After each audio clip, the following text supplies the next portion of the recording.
मैं तेजस यादव। मेरा जन्म एमपी उज्जैन में हुआ और मेरा कर्म भूमि सूरत है। मैं बचपन से यहाँ पे हूँ।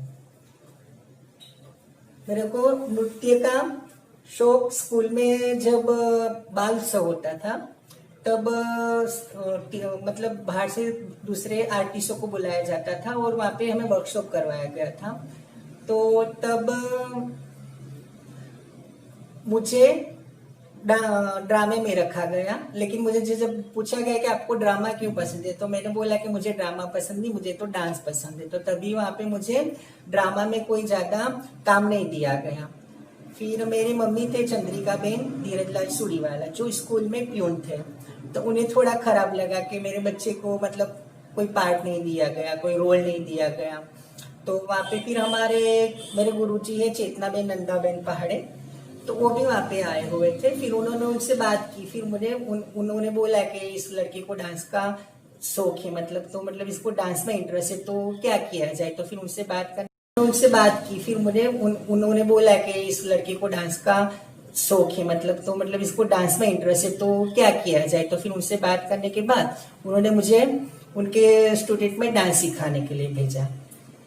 एक्चुअली ऐसे देखा जाए तो मतलब लड़कियां बहुत ज्यादा सीखती, लेडीज का मतलब ये डांस ऐसे कहा जाता है कि लेडीज ज्यादा होती है, लेकिन एक्चुअली जो इसका जन्म है, नृत्य का जन्म वो भगवान के द्वारा हुआ है, भगवान शिव जी के द्वारा। उसके रचयिता भगवान शिव जी है। तो भगवान शिव जी ने मतलब पूरा नृत्य बनाया। उन्होंने वो डांस अपने शिष्य भरत मुनि को सिखाया। तंडु जो भरत मुनि भी है, तो उन्होंने फिर उसका एकदम व्यवस्थित रूप बनाया, मतलब अलग अलग पार्ट बना दिए। मतलब भरतनाट्यम, कथक, कथकली, मणिपुरी, अलग अलग उन्होंने नृत्य बनाए और उसके एक पर्टिकुलर नियम बनाए गए कि इसको ऐसे किया जाए, उसको ऐसे किया जाए, भरतनाट्यम में ऐसे होना चाहिए, कथक में ऐसा होना चाहिए। ऐसे उन्होंने अलग अलग पार्ट बनाए। धीरे धीरे ऐसे समाज में अलग अलग प्रकार से नृत्य फैले गए। फिर उसके अंदर भी अलग अलग पार्ट हुए, मतलब क्लासिकल शास्त्रीय नृत्य अलग हुए, लोक नृत्य अलग हुए। अभी शास्त्रीय नृत्य हमारे होते हैं भरतनाट्यम, कथक, कथकली, मणिपुरी, कुचिपुड़ी, ओडिसी, मोहिनीअट्टम। अभी एक सत्यारा नया डांस अभी प्रेजेंट होता है, गुड़िया नाट्यम होता है। ऐसे ही लोक नृत्य में अलग अलग पार्ट होते हैं, जैसे गुजरात का गरबा ले लो, राजस्थान का घूमर ले लो, तेरा ताली ले लो, फिर हमारा असम का बिहू ले लो, महाराष्ट्र का लावनी, माझी नृत्य ले लो। ऐसे डिफरेंट नृत्य के अलग अलग भी पार्ट बनाए गए। देश और देश के बाहर आपने कहाँ कहाँ पर इस चीज का फैलाव किया है, इसके विषय में भी बताएं। मैं नृत्य के द्वारा ऐसे कहा जाए तो पूरा भारत का परिभ्रमण कर चुका हूँ। भारत के बाहर हमने कोलंबो में लास्ट टाइम अभी किया था, वहाँ का पूरा डिपार्टमेंट ने हमें यहाँ से बुलाया गया था। फिर नेपाल में अभी हम लोग ने किया, वहाँ पे हमने भारत को रिप्रेजेंट किया था, वहाँ पे हमें भारत गौरव रत्न से अवार्ड आ गया। इसके नृत्य के द्वारा हमें बहुत सारे अवार्ड मिले हैं, जैसे नृत्य तीरथ, कला रत्न, कलाभूषण, नाट्यभूषण, तरंग रत्न अवार्ड, दुर्गा प्रसाद रत्न अवार्ड, ऐसे बहुत सारे अवार्ड है। तेजस जी, आज आप इस कला के साथ, मतलब ये कला जो आपने सीखा है, आज इस कला को आप कैसे बढ़ावा दे रहे हैं? मैंने अपनी नृत्य संस्था संस्कृति एकेडमी भरतनाट्यम की स्थापना आज से करीबन 12-15 साल पहले किया था। अभी बहुत सारे मेरे स्टूडेंट्स को मैं सिखा रहा हूँ। मेरे स्टूडेंट में से 20-25 लड़की अभी भी शारद हुई है, 2-3 अभी अलंकार हुई है। मतलब वो भी अभी मेरे स्टूडेंट भी अभी क्लास चला रहे हैं। मैं सूरत के काफी स्कूलों में, शायद 30% स्कूलों में मैं अपना काम करता हूँ। वहाँ पे एनुअल प्रोग्राम्स लेता हूँ। वो स्कूलों में हमारा अगर नाम गिना जाए तो एलपी सवानी है, पीपी सवानी है, रामकृष्ण है, सद्भावना है, दक्षिणामूर्ति विद्यालय है, कोलवर्ड कॉलेज है, भगवान महावीर कॉलेज है। वो सब में मैं कोरियोग्राफी करता हूँ और एज कोरियोग्राफी तरीके से जाता हूँ।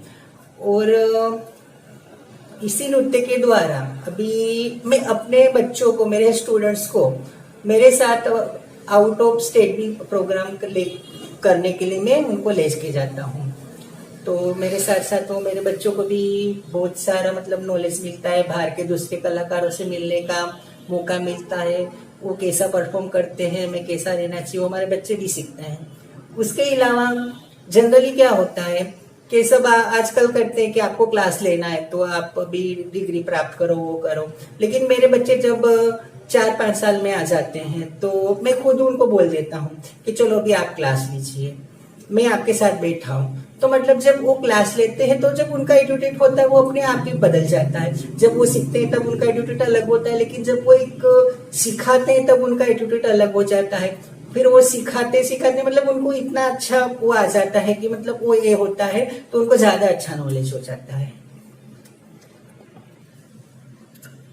यादव जी, अभी आपने कहा कि बच्चों को डिग्री लेनी चाहिए, तो मतलब इस कला में लोगों को स्नातक इस तरह की चीजें भी दी जाती हैं और कैसे मिलती है, जरा इसके विषय में भी बताएं। एक्चुअली हमारा क्लासिकल नृत्य होता है तो उसी हर एक क्लासिकल नृत्य में कम से कम हमें 7 से 8 साल की ट्रेनिंग दी जाती है। तो 7-8 साल के बाद हमें एक उपाधि मिलती है विशारद, जो हम इंग्लिश में बोले तो बीए हो जाता है। तो मतलब उस हिसाब से वो बीए होता है। फिर उसके बाद हमारा 2 साल का कोर्स होता है, उससे एमए अलंकार किया जाता है तो उसमें एमए हो जाता है। तो इस प्रकार से उसके अंदर भी डिग्री होती है। उसके बाद किसी को पीएचडी करना है तो पीएचडी भी कर सकते हैं। आप इस समय अगर बच्चों को सिखाना होता है तो आप कैसे सिखाते हैं, या आप तक बच्चे कैसे पहुंचेंगे? वो एक्चुअली क्या है कि अभी मैं सब स्कूल्स में जाता हूँ, फिर प्रोग्राम सब मतलब स्कूल्स के प्रोग्राम्स वो सब होते हैं तो वहाँ के जो पेरेंट्स आते हैं स्पेशली मिलने के लिए आते हैं। कोई को तो आके ऐसे पैर छूने लग जाते हैं कि गुरुजी क्या हमारे बच्चे में इतनी टैलेंट है, वो हमें नहीं पता थी कि हमारा बच्चा इतना अच्छा कर सकते हैं।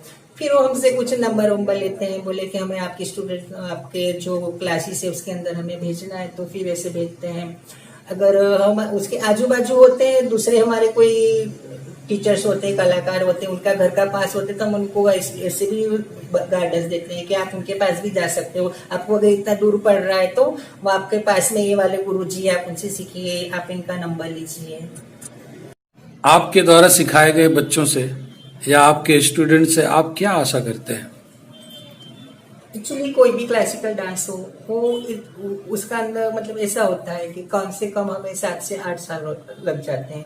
तो सबसे पहले हमें उनको धीरज चाहिए, इतनी जल्दी नहीं कि फटाफट सीख जाए। मतलब उनको एक धीरज चाहिए, उनको मतलब शांति रखनी है। ऐसा नहीं कि बस आज हो गया मुझे आज बाहर निकल ही जाना है, तो मतलब उनको शिस्ता चाहिए। मतलब ये सीखने के लिए हमें समय मतलब वही समय पे आ जाना चाहिए। शिस्ता समय वो सब उसको मतलब उसके अंदर उसको चाहिए। और ये चीज ऐसी होती है कि मतलब थोड़ा हार्ड होता है तो हमें मेंटली भी प्रिपेयर रहना पड़ता है। तो मेंटली याद रखने के हमें शारीरिक याद मतलब मानसिक हमें याद रखना पड़ता है। जब ये डांस हम करते हैं तो हमें शारीरिक कसरत की बहुत होती है, तो हमें शारीरिक शक्ति की जरूरत पड़ती है। तो ये कला ऐसी है कि समय भी मांग लेती है, अपना समय तो हमें देना चाहिए। मतलब शांति रखनी चाहिए कि वो इतना मतलब ऐसा नहीं होता कि फटाफट हमारा हो गया तो नहीं हो पाएगा वो। तो मतलब हमें उनका समय चाहिए और उनको धीरज चाहिए, उनको धीरज रखनी चाहिए। होता है कि ये एक्चुअली जनरली कोई भी क्लासिकल डांस होता है उनका पूरा जो साहित्य होता है संस्कृत में होता है, तमिल में होता है, तेलुगु में होता है। जैसे कि अभी हमें उनको आया तो ऐसा नहीं कि हमें सिर्फ उसे डांस सिखा देना है, हमें कुछ ऐसे वर्ड्स होते हैं तो उसे हमें उसको वो भी सीखना पड़ता है। जो जैसे कि हम कुछ सीख रहे हैं तो हमें उसका पता होना चाहिए। अभी जैसे कि मैं आपको एक सॉन्ग आपको मैं दिखाता हूँ तो उसके अंदर ऐसा होता है कि सकिये नी इंड वेड़ इल जालम सैया ए यंदन। तो ये उसका तमिल सॉन्ग है। तो उसके अंदर इसको हमें गुजराती में कन्वर्ट करते हैं। हे मेरी प्रिय सखी तू इस समय पे मजाक मस्ती न कर मेरे साथ, इसे उसका मतलब उसके साथ हमें उसे सिखाना पड़ता है।